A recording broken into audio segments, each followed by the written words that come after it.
Hello and welcome back to Carry On with Crisalda. As always, I am so grateful that you have stopped by to join us today.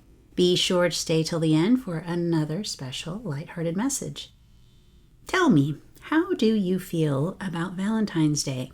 A week from now, people in many countries will be celebrating their significant other by having roses, chocolates in a heart-shaped box, balloons, and or stuffed animals delivered to their partner's place of work, along with a card telling them how special they are and how they can't wait to see them that night before finally getting off work, fighting against rush hour traffic, if you live in a big city, to make a 7:30 reservation, then dancing, a movie, or who knows what else.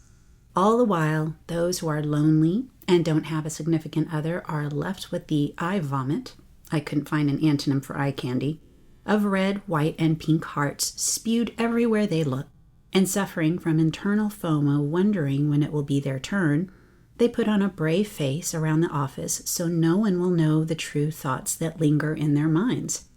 Those are beautiful flowers. I hope they get in a fight tonight. That chocolate looks good. I hope she gets an allergic reaction to them. Then having to fight through the same traffic as the hungry lovebirds out on the roads, which is making it 10 times worse, when they are just trying to get home so they can heat up their microwave dinner, watch a sad movie, and get to bed so they can forget about the day already. I hope the letter is not describing you, although I know there are some who truly dread this day. It's a reminder of what they don't have. Some may even plan to be sick that day so they can call in to avoid it altogether. Not a bad idea, I suppose, for a person who is in that position. Although, my opinion, Valentine's Day has certainly exploded into a monster of a holiday that is led by consumerism. Christmas wasn't even over before I started seeing Valentine's Day merchandise in some stores. Do people really plan that far ahead just to send a card to someone? Let's see what ChatGPT has to say about the history of this holiday. Valentine's Day has its origins in ancient Rome, where a festival called Lupercalia was held in mid-February. During this festival, men would draw the names of women from a box, and the couple would be paired together for the duration of the festival. Some historians believe that this festival may have been the origin of the customs of sending anonymous valentines. In the 14th and 15th centuries, the tradition of courtly love in Europe also contributed to the idea of Valentine's Day as a day for expressing love and affection. During this time, poets and authors such as Chaucer wrote about the romantic ideals of courtly love. In the 18th and 19th centuries, Valentine's Day became increasingly associated with romantic love, with the exchange of gifts and cards becoming more common. It was around this time that the modern Valentine's Day holiday as we know it today began to take shape. In the United States, Valentine's Day was first officially recognized as a holiday in the early 20th century. Today, it is celebrated in many countries around the world, including, but not limited to, the United States, Canada, Mexico, the United Kingdom, France, Italy, Spain, Germany, Australia, Japan, South Korea, China, India, Brazil, and Argentina. However, the customs and traditions associated with Valentine's Day can vary greatly depending on the country.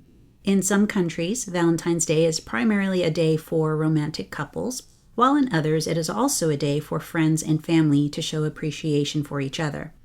Some countries also have their own unique traditions associated with Valentine's Day, such as the giving of chocolates or flowers. Honestly, I've been in both scenarios during Valentine's Day, had someone, didn't have someone. In my late teens to 20s, I really wanted to have someone to celebrate with. Then I did, and it was nice a couple of times, but in retrospect, we were playing a part in the system that was set up for us to celebrate. I realize that may sound like a Debbie Downer to some, but it's my truth. There was an obligation on what to wear, what to buy, what is expected of each other. Just unnecessary pressure to be what you normally wouldn't be had it not been for a holiday that says that's what you should do. Call me weird, but in many things, I tend to view unconventionally. I mean, why don't I just say, what a great holiday and enjoy the gifts? Now, don't get me wrong. If I were to receive a Valentine's gift, I would wouldn't turn it down or anything. I'm not a cynic. I would certainly be grateful for it. After all, I still get the annual Valentine's card or gift from my mom with her love, to which I respond in like. But my point is, to me, love should already be expressed every day, not an extra special amount on a societally imposed holiday. To be clear, if you celebrate Valentine's Day, I don't judge at all. I know that most people still do, and if that's what makes you happy, then by all means, do what makes you happy. What I'm merely expressing for my single friends who so want to have someone on that day to shower them with a bunch of flowers, teddy bears, jewelry, and a fancy dinner, but you're left feeling unloved, now would be a good time to dig deeper into why. You oughtn't feel less than on that day. I know it can be difficult, especially when all those around you and on social media are covering the holiday as if it's the only day of the year that you have to catch a fish. It's just one day among 365 to show your love, but the fishing industry, aka Big Greeting Card Company, wants you to believe that this day is the only one that matters. Well, as far as social media, if it's too difficult for you to bear, then steer clear.